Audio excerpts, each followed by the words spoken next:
नमस्कार, हे आहे महाराष्ट्र संध्या न्यूज चॅनेल, आवाज महाराष्ट्राचा। स्मृतिशेष, अपर्णा, हेमा, अरुण जाधव यांच्या पवित्र स्मृतीस भावपूर्ण आदरांजली। फोंडा घाट बौद्ध विकास मंडळाचे सरचिटणीस अरुण जाधव फोंडेकर यांची पत्नी सौभाग्यवती अपर्णा हेमा अरुण जाधव यांचे 28 नोव्हेंबर 2024 रोजी दुःखद निधन झाले। त्यांचा जलदान विधी आणि पुण्यानुमोदन कार्यक्रम 8 डिसेंबर 2024 रोजी संपन्न झाला। या शोक सभेला प्रचंड मोठा जनसमुदाय उपस्थित होता। सिंपन प्रतिष्ठानचे सरचिटणीस बाळकृष्ण जाधव कोकिसरेकर यांनी आदरांजली वाहिली। या कार्यक्रमाला बघितल्यानंतर मला निश्चितपणे आता वाटलं की अरुण जाधव हे फोंडेकर जरी असले तरी सगळं कोकिसऱ्यातच त्यांचं इतके ऋणानुबंध आणि इतकं घट्ट नातं होतं। आमचे बंधू भास्कर जाधव, मगाशी माझी मुलगी म्हणाली की आज या सगळ्या सभागृहात हे जे सगळा मंडप आहे ह्याच्यात निम्मेहून जास्त माझ्या कुटुंबातले लोक आहेत। कारण हे माझे बंधू, यांचे वडील 3 नंबर, माझे वडील 8 नंबर, सगळ्यात लहान। त्याच्यामुळे माझी आज जी पोरं बघितल्यानंतर खूप मला दुःख होतं। कारण हेमा फोंड्यात अगोदर गेली, त्यानंतर माझी वर्षा, माझे जावई प्रमोद, हे आमचं नातं जुळल्यानंतर इतके ऋणानुबंध आमची जवळ आली। आज या तिच्या जलदान विधीला संपूर्ण माझी कोकिसरेकर भावकी आहे। कार्याध्यक्ष आमचे गौतम जाधव आहेत, मोहन जाधव आहेत, सगळे सेक्रेटरी आहेत आमचे। फोंडेकर बौद्ध विकास मंडळाचे सगळे पदाधिकारी आहेत, पाहुणे पायाने सगळे माझ्या घरातली कुटुंबातली लोक आहेत। दुःख जरी नाही करायचं म्हटलं तरी हे वय काय हेमाचं जाण्याचं नव्हतं। 50 वय माझी लेक आणि ती जवळजवळ मैत्रिणी झाल्या होत्या आणि तिच्याकडून मला सगळं कळायचं। कारण कसं असतं की प्रत्येकजण आपण आपल्या एकदा संसारात गेलो की आपापल्या पद्धतीने आपली सगळी कार्यप्रणाली कामं सुरू होतात।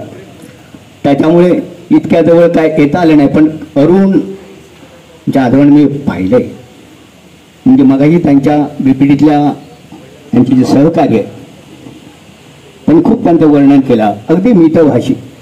आणि हेमा सुद्धा आमची तशी, भाई कसं बरोच ना, म्हणजे इतकं आपुलकीचं तिचं बोलणं असायचं ना। पण हे असं तिच्यावर तिची अशी अवस्था होईल असं वाटलं नव्हतं। मागच्या आठवड्यात 24 तारीखला एक कार्यक्रम होता, त्या कार्यक्रमाच्या अनुषंगाने आम्ही सिऊडला आलो आणि त्याच्यापूर्वी 2 दिवसापूर्वीच वर्षा येऊन गेली होती। मला म्हणाली, पप्पा हे मला बघून। मी तो कार्यक्रम झाल्यानंतर बायको आमचे म्हणाले की आपण जाऊया। पंकज होता, पंकजची आई होती, काय आमचं म्हणजे मला आता ती खंत राहून गेली असते। आमच्या मित्र आमचे जे तानाजी कांबळे, त्याने जे विश्लेषण केलं, त्याने जी कविता केली, खरंच त्यांना मांडलं पाहिजे की ऍक्च्युली ते जे बोलत होते ते वास्तव होतं, वस्तुस्थिती होती। आणि म्हणून माझ्या मित्राला खरं म्हणजे त्याचं मी कौतुक याच्यासाठी करेन, आज त्याची महाराष्ट्र संध्या यूट्यूब जे आहे ते 9 लाखापर्यंत गेलेले आहे। खूप चांगलं स्वतःच एक वेगळं अस्तित्व तानाजी कांबळे निर्माण केले। मला या निमित्ताने हे सांगावंच वाटतं की माझ्या या पुतणीला हा जो जनता महोदय आलाय ते केवळ त्यांच्या प्रेमाखातर त्यांनी जोडलेली माणसं आहेत. आमचे अण्णा तर म्हणजे त्यांना आता काय दुःख असेल त्याच्यापेक्षा अरुणला दुःख असेल, कारण ही जीवनाची साथीदार अर्ध्यावर सोडून गेलेली आहे. अर्थात हे कोणालाही चुकलं नाही. या ठिकाणी आमचे वैभववाडी तालुका बौद्ध सेवा संघाचे उपाध्यक्ष, माजी आणि महानगरपालिकेतले इंजिनियर संजय यादव पण या ठिकाणी आलेले आहेत. खरं तर आज या माझ्या पत्नीवर बोलायची वेळ येईल असं कधी वाटलं नव्हतं, पण ठीक आहे, आपण भगवान बुद्धांना मानणाऱ्या, बाबासाहेबांना मानणाऱ्या, त्यांच्या विचारांना मानणाऱ्या, आणि म्हणून मी दुःख करत जरी नसलो तरी अरुण जाधवना अर्ध्यावर सोडून गेलेले. आता ही पुढची त्यांची जी वाटचाल आहे, किती जरी आपण बोललो, आज आपण सांत्वन करू त्यांचं, पण इथून गेल्यानंतर एकटेच आहेत. मुलं आपण किती जरी म्हणालो, मुलं आहेत, धीर देतील, देतील, पण जी सहचारिणी होती ते दुःख जे अरुण जाधवांचं कमी करणार ते नाही होऊ शकत. आणि म्हणून ज्या आल्या ते भोगलं पाहिजे, आणि त्या अवस्थेतून जाताना मी उद्देश त्यांना अजिबात करणार नाही. पण अरुण खूप समजदार आहेत, मुलंही निश्चित चांगली आहेत. त्यांना दुःख होऊ नये असं मलाही वाटतं. अर्थात आमच्या तानाजीने खूप चांगल्या पद्धतीने त्यांनी काय करायला पाहिजे सांगितलेलं आहे. मी या माझ्या पुतणीला माझ्या कुटुंबाच्या वतीने कोकीश्री बौद्ध विकास मंडळ मुंबई ग्रामीण वैभववाडी तालुका बौद्ध सेवा संघ, सिंधुदुर्ग जिल्हा बौद्ध सेवा संघ आणि सिंपल प्रतिष्ठान मुंबई या संस्थांच्या वतीने या माझ्या लेकीला शेवटची आदरांजली म्हणून इथेच थांबतो. जय हिंद. अरुण भाऊजींची पत्नी अपर्णा, पण माहेरचं त्यांचं नाव होतं हेमा. माहेरची सगळी मंडळी हेमा बायो म्हणूनच संबोधित असत, आणि त्यामुळे आमचे अरुण भाऊजी हेमा बायो म्हणूनच आपल्या पत्नीला संबोधित असत. एप्रिल 2023ला अपर्णा हेमा या आमच्या वहिनी यांच्यावर कॅन्सरसारख्या जीवघेण्या आजाराचं निदान झालं, आणि 28 नोव्हेंबर 2024 रोजी त्यांचे अकाली दुःखद निधन झाले. या दरम्यानमध्ये आमचे अरुण भावजी आणि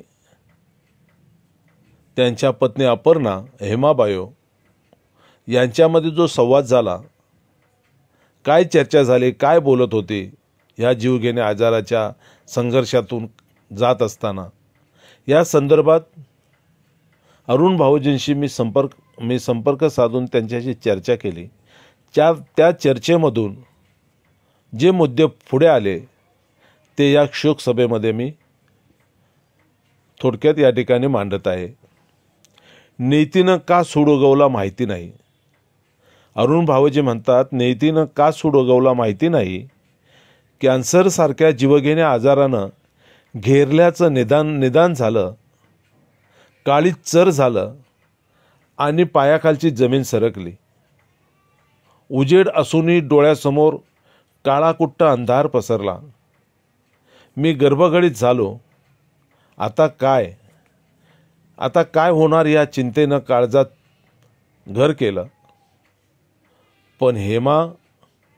पण प्रिय हेमा बायो, तू डगमगली नाहीस, घाबरली नाहीस, धीर सोडली नाहीस, असं अरुण भाऊजी म्हणतात आपल्या पत्नीला. उलट मला समजावण्याचा प्रयत्न आणि धीर देण्याचा प्रयत्न केला अखेरच्या श्वासापर्यंत.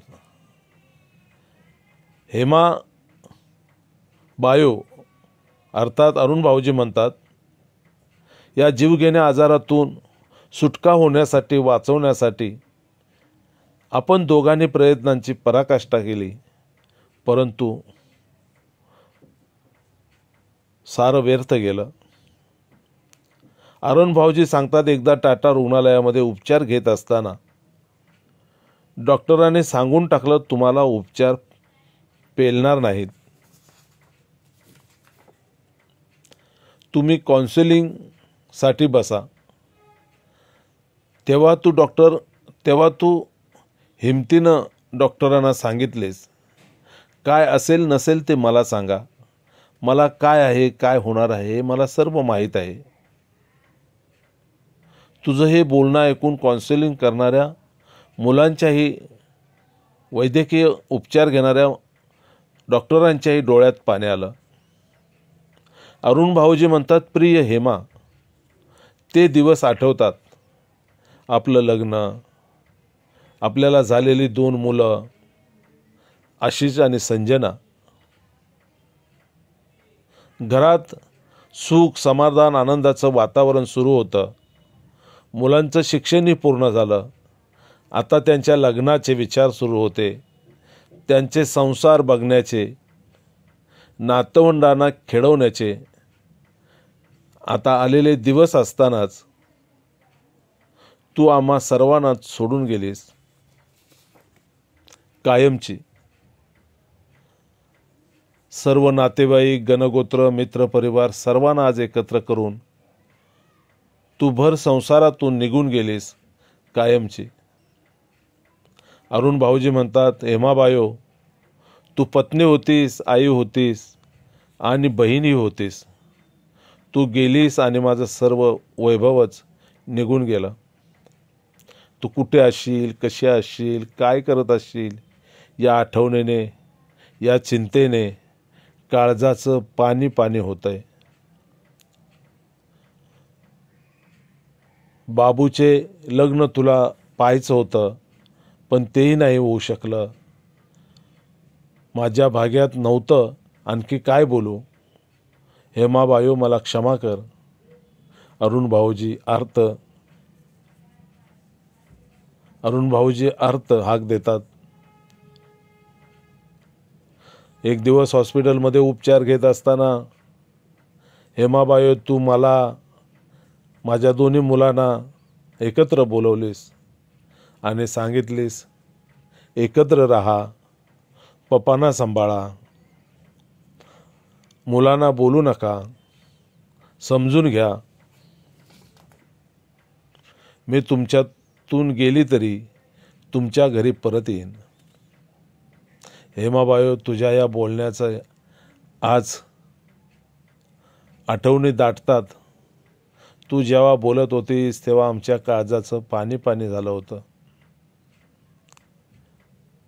हेमाबायो, अरुण भाऊजी आपल्या पत्नीला म्हणतात, हेमाबायो, उपचार घेत असतानाच परेलवरून एक दिवस तू चैत्यभूमीला जाऊन बाबासाहेब आंबेडकरांना अभिवादन करायचं आहे, नतमस्तक व्हायचं आहे म्हणून सांगितलंस.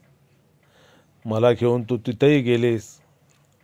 आपल्या महामानवाला, आपल्या मुक्तिदात्याला चैत्यभूमीवर जाऊन बाबासाहेब आंबेडकरांना अभिवादन करून चैत्यभूमीला नतमस्तक झालीस. आज या सगळ्या आठवणी दाटून येतात, पण त्या कुणासमोर, कुणाजवळ बोलू. तुझ्या रूपानं निरांजनातील ज्योत मालवून गेली, आम्हा सर्वांना कायमची सोडून गेली. आणि म्हणून हेमाबायोला अरुण भाऊजी म्हणतात, कशी काळाची चाहूल झाली, बाग सुखाची करपून गेली, होता सोन्याचा संसार, राजा राणीचा दरबार. अरुण भाऊजी आपल्या प्रिय पत्नीला म्हणतात, प्रिय हेमाबायो, अशा कितीतरी आठवणी तुझ्या माझ्या हृदयात साठवून ठेवलेल्या आहेत, पण सर्व तू गेल्यानं व्यर्थ झालेलं आहे. तुझ्या पवित्र स्मृतीस भावपूर्ण आदरांजली, विनम्र अभिवादन. अशा प्रकारचा हा जो वर्षभरातला या जीवघेण्या आजाराशी संघर्ष करताना अरुण भाऊजी यांची पत्नी हेमा अपर्णा यांचा आणि अरुण भाऊजींमधला हा जो संवाद थोडक्यात या ठिकाणी आम्ही सादर केलेला आहे. महाराष्ट्र संध्या यूट्यूब न्यूज चॅनलच्या वतीनंही मी ज्येष्ठ पत्रकार तानाजी कांबळे, माझ्या अरुण भाऊजींच्या पत्नी आणि माझ्या या वहिनी, माझी ही बहीण या मातोश्रीला विनम्र भावे अभिवादन करतो. जय भीम. मूक श्रद्धांजली अर्पण करायची आहे. सावधान.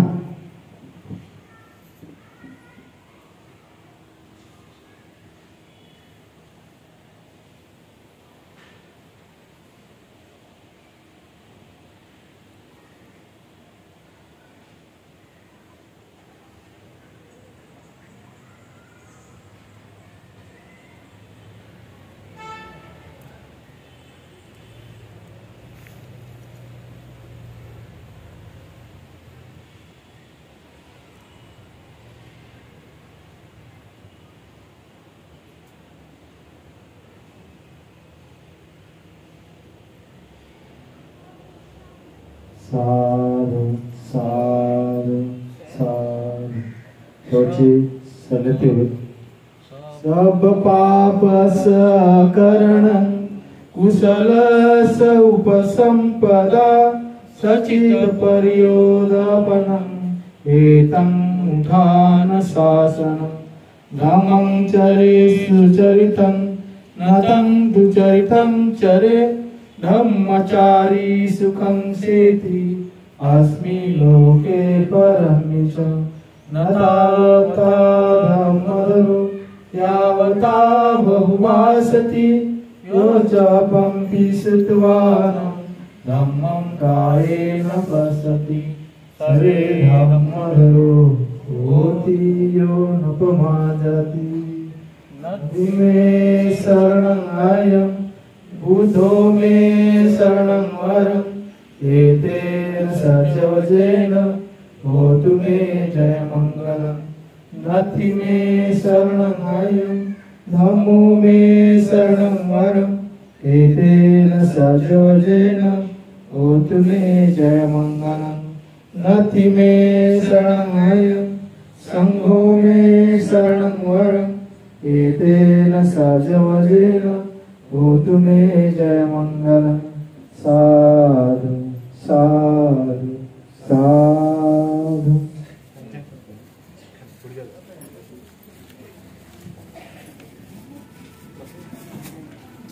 बुद्धं नमामि धम्मं नमामि संघं नमामि. नमो बुद्धाय. जय भीम. या ठिकाणी सर्वांनी ज्यांनी कोणी पुष्पहार आणले असतील तर या सर्वांनी फुलं वाहून या माऊलीला अभिवादन करायचं आहे.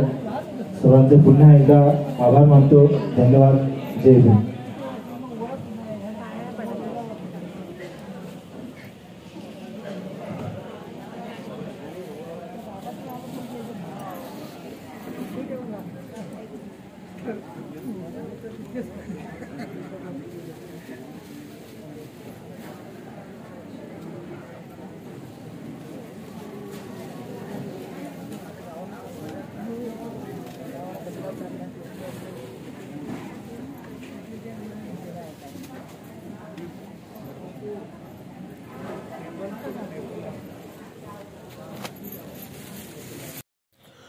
नमस्कार. हे आहे महाराष्ट्र संध्या न्यूज चॅनेल, आवाज महाराष्ट्राचा.